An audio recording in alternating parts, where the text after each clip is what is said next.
2016, nous avons décidé de lancer une consultation pour changer de logiciel de gestion financière. Nous avions un logiciel assez vieillissant.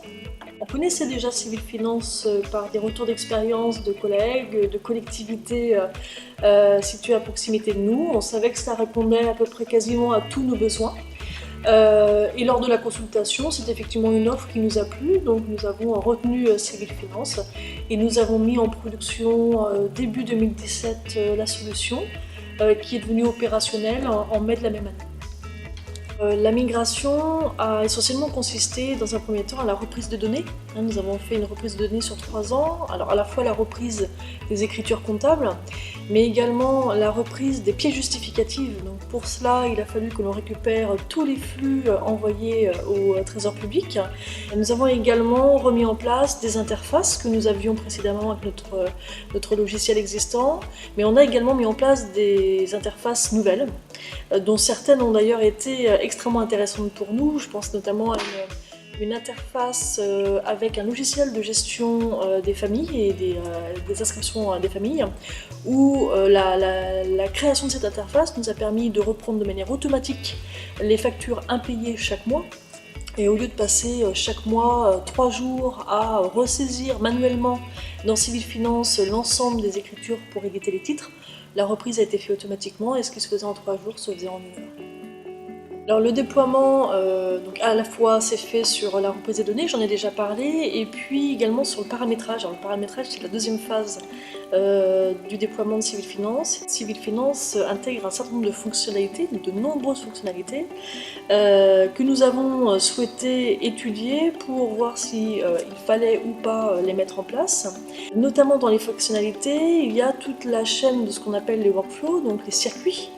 La décentralisation en fait de la fonction comptable, et ça nous a semblé particulièrement intéressant. Du coup aujourd'hui, sur une 60aine d'utilisateurs de Civil Finance, en fait il faut savoir que nous n'avons que 5 utilisateurs dans le service finance. Les 55 autres utilisateurs sont, on va dire, des utilisateurs déconcentrés dans les services. Alors nous avons choisi de déconcentrer l'émission des bons de commande, l'attestation de service fait. Nous avons également choisi de déconcentrer les virements internes, autrement dit les demandes de transfert de crédit, la préparation budgétaire également, ce qui est une vraie nouveauté pour nous. La seule chose que nous n'avons pas souhaité déconcentrer, c'est la modification de la base tiers, puisque pour nous c'est un élément, une base qui doit être relativement bien tenue, bien propre, et on a souhaité éviter qu'il y ait plusieurs personnes à intervenir sur cette base.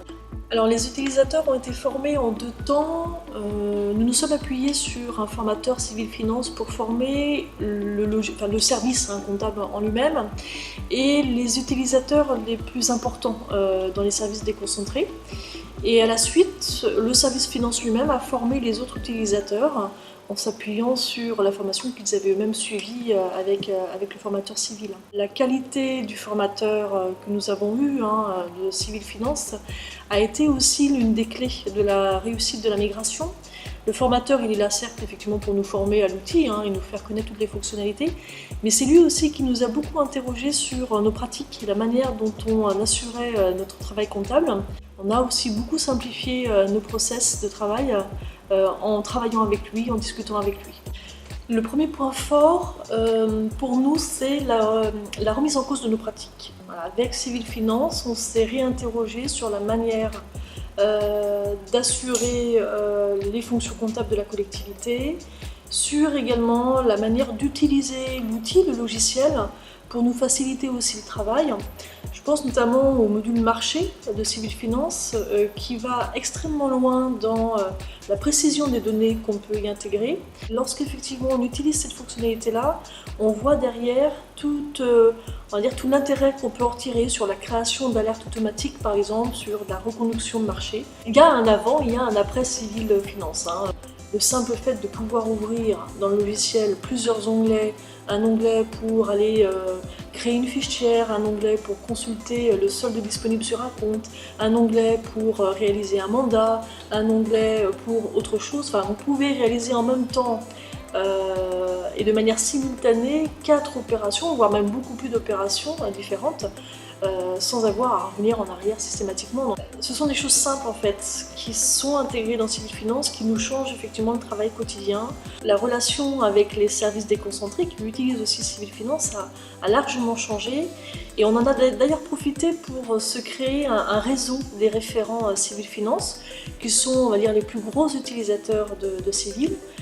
On les a prioritairement formés à Civil Finance, et on a utilisé ce réseau pour également continuer à les amener à devenir de plus en plus autonomes dans l'utilisation du logiciel, à acquérir de nouvelles compétences, également des compétences comptables, des compétences d'utilisateur technique de la solution technique. Finalement, cet outil, il est à la fois très bien adapté pour les services centraux, services comptables, mais également très bien adapté également pour des services déconcentrés qui ne l'utilisent pas de manière forcément quotidienne, mais qui l'utilisent pour autant.